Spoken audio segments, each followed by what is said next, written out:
यहाँ आपको अपडेट करेंगे करेंसी मार्केट से बड़ी खबर है। ओपन मार्केट में डॉलर की कीमत में 11 रुपए की बड़ी कमी आ गई है। ओपन मार्केट में डॉलर 300 रुपए का हो गया। मजीद जानते हैं डॉन न्यूज के नुमाइंदे तलकीन जुबैरी से। तलकीन, क्या वजह बताई जा रही है इस बड़ी कमी की? क्या इंटरबैंक में भी डॉलर के नर्ख गिरेंगे?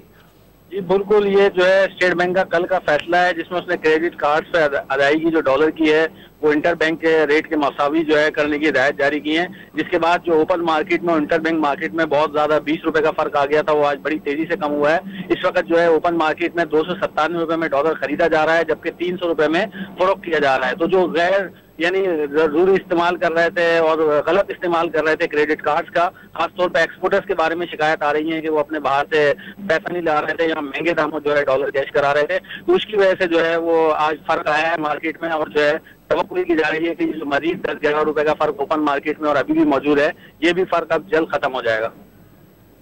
ठीक है, बहुत शुक्रिया तलकीन जुबैरी अपडेट करने के लिए।